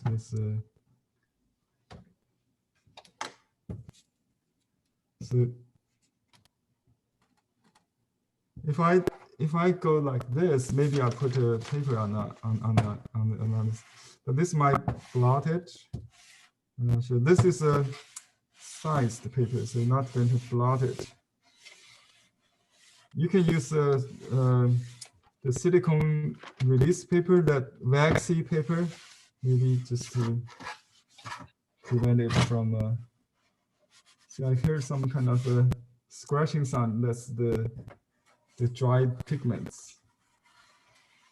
If I don't use this, you might create some. See, this is the problem. I got something. I don't know what's this. It's a sand or something that create a hole. So be careful with that. Don't press too hard. You might get pigments and making little holes on it. So that's another potential problem. I think I'm fine to do it's not dry enough. I want to make the flower dry enough so I can draw those veins to show you. And this is okay to have some damp and moisture there. And maybe I can get that one. I can use a little glue maybe. So we got some peach sap glue here. And if I use that with pigments, it might stop it from bleeding too much. So I just use a little glue. Besides, I can use iron to stop. Right. So just dry the bottom of the brush. So there's no dripping. My paper is turned 90 degrees. Sometimes it's okay to. So this way I can draw better actually. I just draw these lines.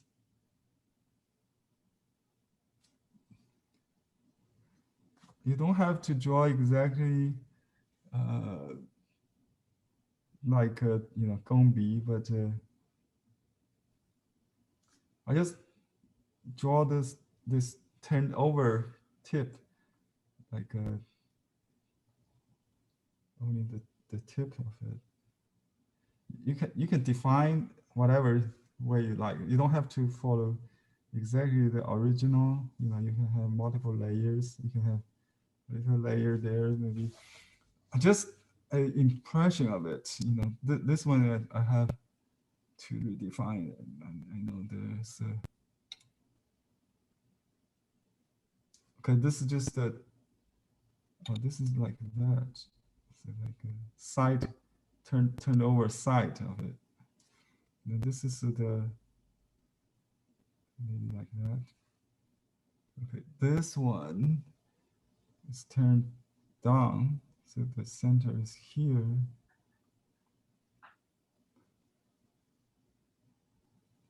And this middle part needs to be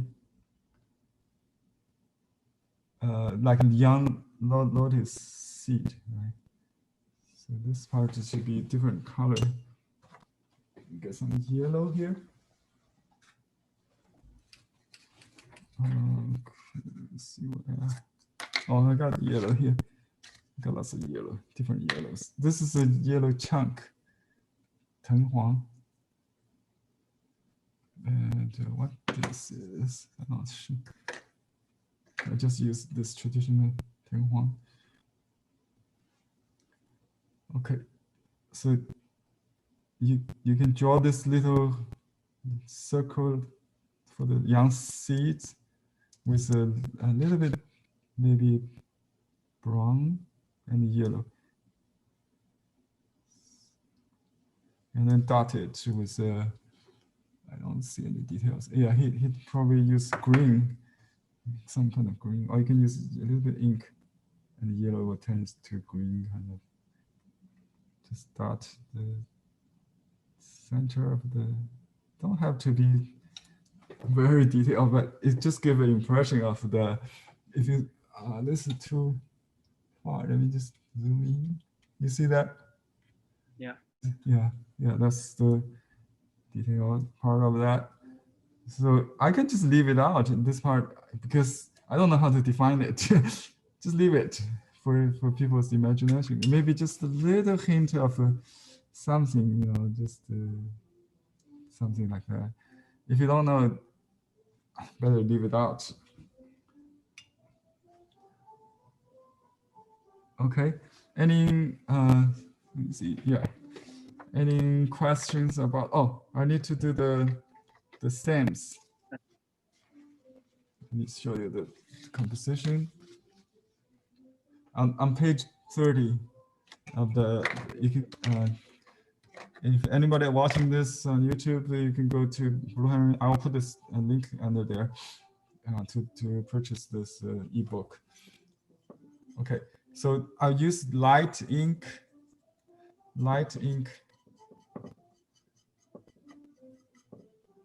with this is a little bit like 80%, 90% dry. It's okay. I like a little moisture of that. So this is a young leaf, and just draw that. And you can always blot it or just use iron to stop it from bleeding. Our new friend. So would you please zoom out a bit so I can see it in a bigger picture? Okay. Zoom out a bit. Zoom out. Yes. Yes. Yeah, because this is too wet. I put the iron on it. Okay. And then we have a bud here, in this area. Okay. And it goes to this corner. So this is position number one. I just cross this to make it easier. Just cross. I see a little white outline there for this perfectly. Just draw a shadow kind of that, because right up. So I fill in a blank of white there. Also, I leave a little white on this, in this, light. So this is the shady part, I suppose. Right. That's the. It could be the stem for this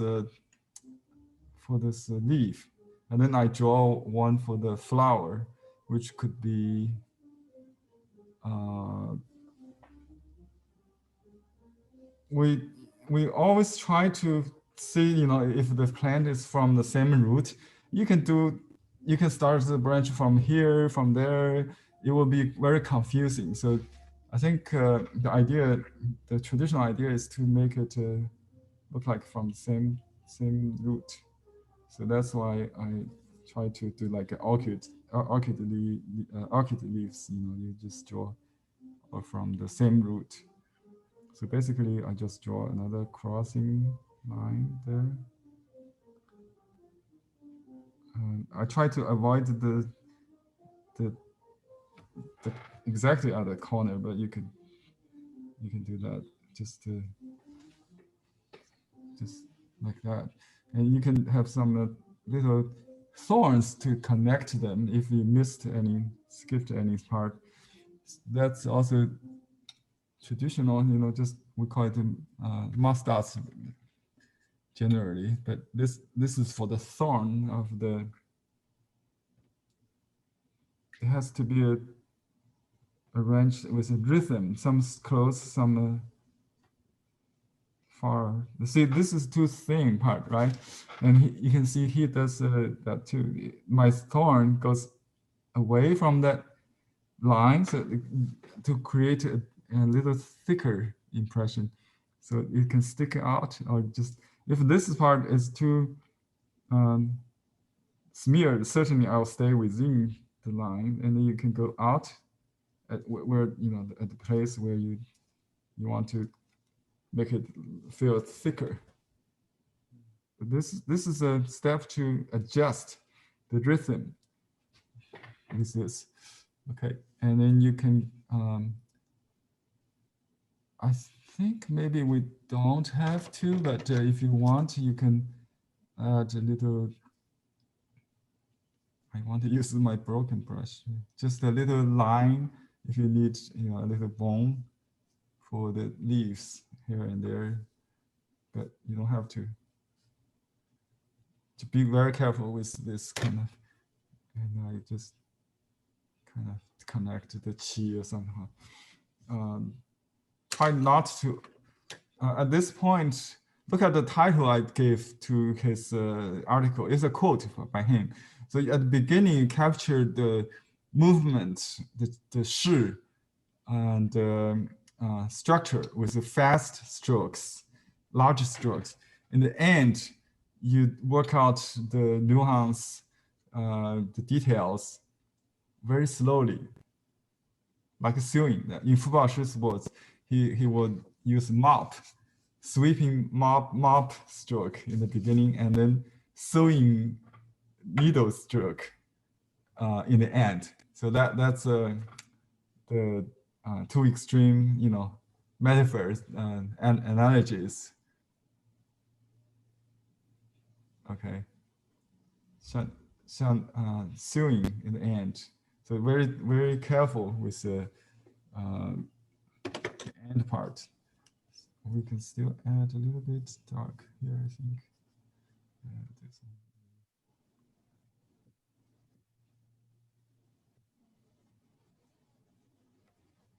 Just some ink to give it a little more definition. That's it. Don't overwork. This part is a little lighter than the sample painting, but I think I'm fine with that. I just added. It goes with the subconscious sometimes. That's. And I will put. He used signature on this side. You could also put on this side, I think. And he has a seal on this, so you can put a seal there and signature here. It says 妙心如是, translated in English is the nature of mind as a lotus. Okay. They didn't say lotus. 如是. Shi means this one. Nature of mind, like this. Yeah. He's a Buddhist follower. So he's painting a lot of lotus because lotus is considered a symbol of nirvana or enlightenment and purity, right? In the muddy world. Okay. 妙心如是. Miao means wonderful, marvelous mind. I think that's referring to the lotus heart. Heart, yeah. 如是, like this. 妙心如是. And you can write after Julian Mo. Well, this will say Ling or Fang, yeah, or Ni. Follow. Yeah, Ni is say Ni.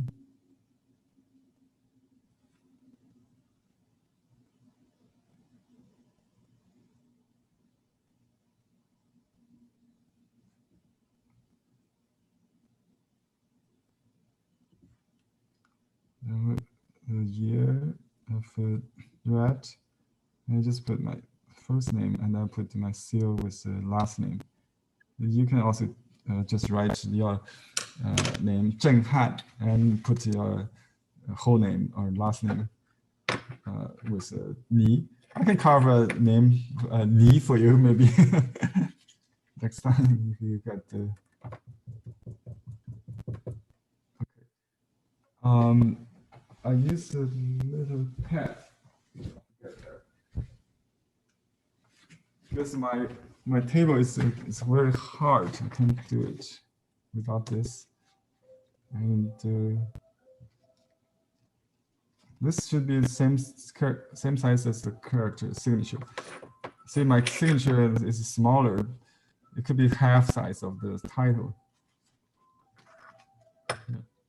So may I have the picture of your complete painting after this, so I may follow it after? Yeah, I'll take a picture to send it to you. Yeah, it's dry now. I can take a picture right now. Actually, you can. You'll have it. Yeah. I think it's better just refer to the original. And this is the original painting. Yeah. Page 30. Yeah. And this is my interpretation. So basically the same kind of approach as a landscape. You do the dry stroke to create the shi movement structure, and then add the color and water. Oh, I forgot the little but here. Finish this. So this one I just do it wet and wet. Maybe we don't have time to really try. So just like that. You know, don't complete, don't overdo at this point. That's very important. Zhang Qian does something like that. I think you see in the real flowers, like a large and a small, right? Good. Yeah. Thank you, Lao Sư. Good night. Thank you for having this class, and I really. I will send my homework to you. Okay, yeah, sure. I wish you pick up something, you know, each time just a little bit worse, you know, the struggle. Each time if you pick up some ideas, worse the time, the struggle. Yeah. It does take a lot of try and error to get. Yeah. And especially this type of abstract painting is really hard to learn. Yeah, I think if you because his Lotus is from Zhang Qian. If you look at Zhang Qian, he studied Gongbi in the beginning and then started splashing. So that's why I can only teach teach you the basic. You can learn the basic like a line crossing, flowers, just from more elaborate style, and then yeah, you lose up. It's a natural process when after you learn the rules and then you break it.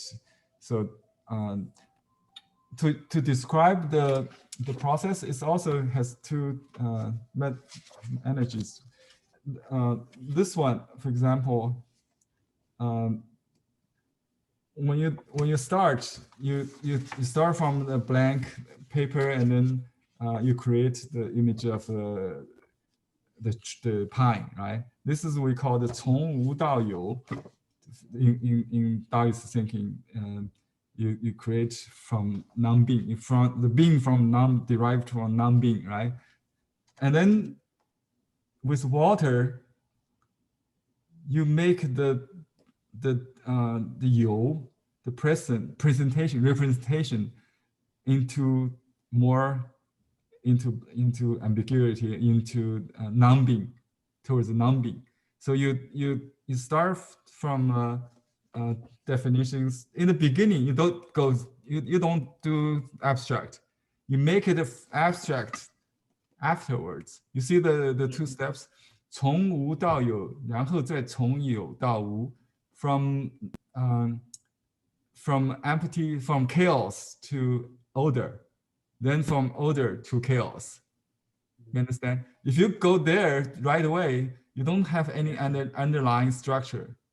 So you see the two steps right here. Yeah, that's from a quote from this author, the book. I think it should help you to understand. So you don't have to. You can see this is quite stiff and quite traditional. Yeah, you up to here, you see, and then you add colors to get it into blobs. But you have to do it fast so you don't lose the timing. So you can still. That's why you have to do it fast in the first place. Then before it gets dry. And if you can manage, you can do the water right away before it gets too dry. Yeah, to break ink.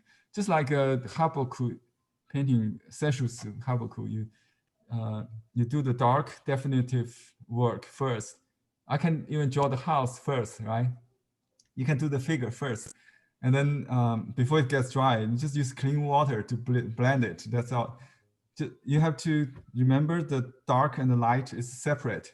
Here, the water and ink, two different complementary elements. If you put everything on the one brush, it won't work. Yeah. Okay. Have a good night. Thank you. Bye. Have a good day. Bye-bye. Bye-bye. Yeah, see you in the class. See you again. Yeah. Thank you. Bye-bye. Maybe stop.